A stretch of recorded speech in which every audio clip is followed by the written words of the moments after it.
Winter in the northern ridge was always dangerous, but this storm was something else entirely. Snow fell in thick, heavy sheets, carried by winds that howled like ancient spirits. Trees bent, ice cracked.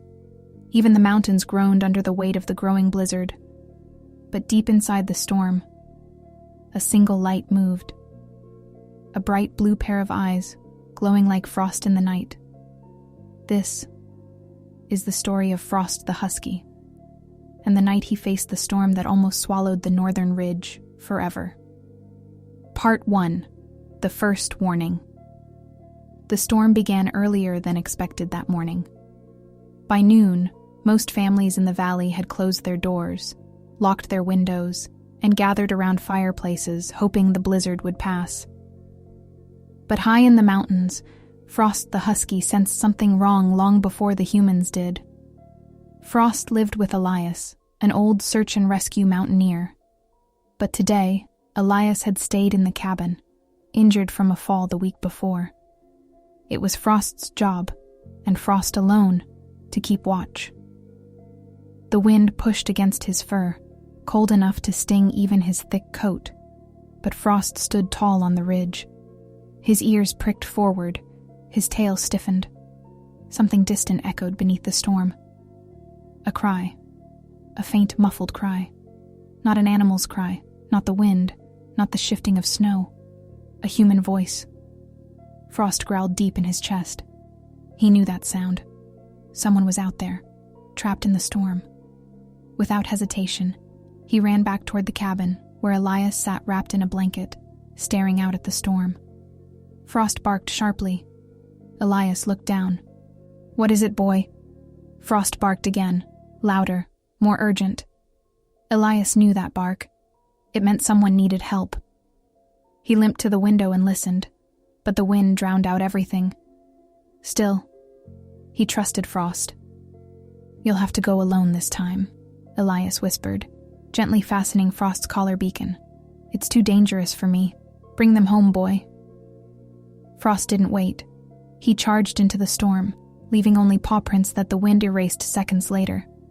The mission had begun. Part 2, Lost in the Whiteout. As Frost ran through the forest, visibility dropped to almost nothing. Snowflakes slapped against his face. Ice formed on his whiskers. Every step was a battle. But Frost didn't slow down. His instincts guided him. His ears cut through the wind like blades. And soon, he heard it again. A cry, clearer this time.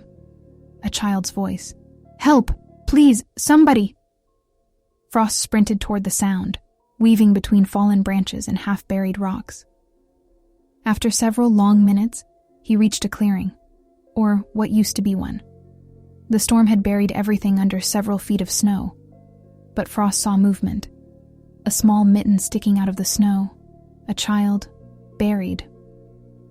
Frost dug without hesitation. Snow flew in every direction. His paws moved so fast they blurred. Finally, he uncovered the face of a young girl, maybe 8 or 9 years old. Pale, shivering, terrified. Her lips trembled as she whispered, "Please, don't leave me." Frost leaned forward and pressed his warm fur against her cheek. Then he gently gripped her coat sleeve with his teeth and began pulling her free. She gasped for air when she emerged, coughing and shaking. Frost nudged her, guiding her toward a fallen tree that blocked some wind. Where's my brother?" the girl cried. "He fell, and then he disappeared into the snow." Frost's ears snapped upright. There were 2 children. The storm howled again, angrier, louder. The girl huddled against Frost, but he stood firm, blocking the wind with his body. He sniffed the air, searching for the boy's scent. Faint, buried under layers of snow and ice. There, to the east. Faint, but there. Frost turned to the girl and barked softly, telling her she would be all right. Then he ran. Part 3. The Snow Pit. The boy's scent led Frost to a dangerous part of the ridge, a place filled with hidden snow pits and deep cracks masked by soft powder. Frost slowed, sniffing the ground carefully. Then he heard it. A weak cry. Help! Help me! The pit. A deep one. Frost peered over the edge and saw the boy, clinging to a narrow ledge of ice, inches from falling into a cavern that seemed bottomless. The boy's hands were blue. He couldn't hold on much longer. Frost barked loudly, and the boy looked up with tears streaming down his face. Are you here to save me?" Frost didn't wait to answer. He lay flat on the snow, lowered his front paws into the pit, and reached toward the boy with his teeth, trying to grip the boy's jacket. But he was still too far. Frost braced his hind legs, pushed against the snow with all his strength, and leaned down again, further this time. He grabbed the boy's jacket collar. The boy's grip slipped. For a horrifying second, both the boy and Frost teetered over the edge. The wind screamed. Snow crumbled beneath their weight, but Frost held on. With a powerful pull, he dragged the boy upward, inch by inch, until they both tumbled back into the snow. The boy sobbed into Frost's fur. I thought I was going to die." Frost nudged him gently, reassuring him. But there was no time to rest. The storm was getting worse. They needed shelter. Part 4. The Avalanche. Frost guided the two children through the storm. The wind was so strong now it knocked the boy off balance several times. Frost would catch him with his body and keep moving. But up ahead, Frost heard something no one else could. A low rumble, a deep vibration through the ground. The mountain was shifting. An avalanche. Frost barked urgently, pushing both children toward a cluster of trees, the only small protection in sight. But the boy hesitated. "My sister. She can't run fast." Frost barked sharply, commanding them both to move. The first crack echoed across the mountains like thunder. Snow broke loose from the upper ridge, forming a roaring wall of white racing toward them. Frost shoved the children behind a fallen log. Then he turned toward the avalanche. He didn't hide. He ran straight toward it, not to fight it, not to stop it, but to reach something or someone. He sensed beneath the collapsing snow a fox, a small injured fox barely able to crawl. Frost grabbed the fox by the scruff just as the avalanche hit. The world exploded into white. Snow crashed around them. Trees snapped. The war drowned out everything. Frost shielded the fox with his body as the snow pushed them downhill, tumbling, rolling, smashing into rocks and drifts. But Frost didn't let go, not even for a second. When the avalanche finally slowed, Frost dug himself free and carried the fox back toward the children. The girl gasped when she saw him.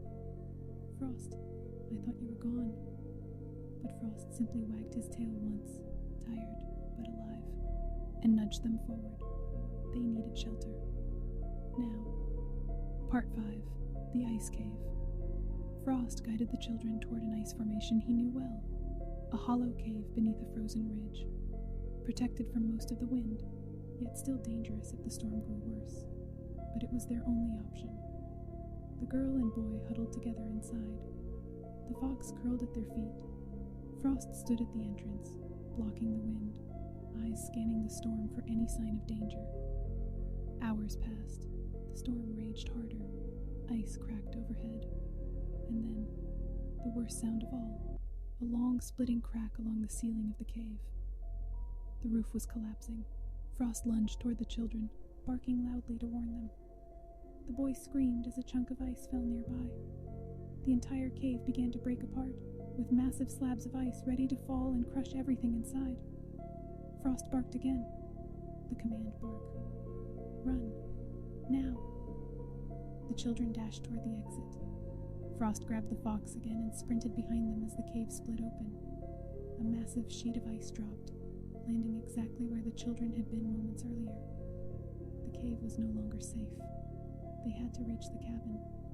They had to reach Elias, and Frost was their only chance. Part 6. The final push. The storm was at its peak now. Wind speeds were fierce enough to push the children backward. Snow blinded them at every step. But Frost kept moving, step by step, foot by foot, never stopping, never slowing. He walked ahead of the children, carving a path through the snow with his body. The girl fell once, then twice. Each time, Frost urged her up. The boy stumbled from exhaustion. Frost pushed him forward gently with his muzzle. The fox whimpered, clinging to Frost's tail for warmth. The storm tried with everything it had to stop them. But Frost was stronger. And finally, through the swirling white, Frost saw it. A light, a warm, golden light shining through the storm. The cabin, Elias's cabin. Frost barked loudly, the bark of victory. The children cried in relief and ran the final distance. Elias burst out of the door, limping into the snow, shouting, "Frost! Kids! Over here!" They collapsed into his arms, trembling, breathless, safe. Elias knelt down, tears in his eyes as he ran his hands over Frost's icy fur. "You did it, boy," he whispered. "By the mountains. You did it." Frost finally allowed himself to lie down. He was exhausted, freezing. His muscles trembled from the effort, but he had completed the mission. He had brought them home. Outro, the legend of Frost. Word spread quickly through the valley. 2 rescued children, a fox saved from an avalanche, a husky who braved the storm alone. Villagers called Frost a guardian, a protector, a legend of the northern ridge. But Frost didn't care about titles. He cared about life. The storm eventually passed, leaving behind a world frozen and silent. But inside the cabin, 3 lives and 1 small fox slept safely by the fire.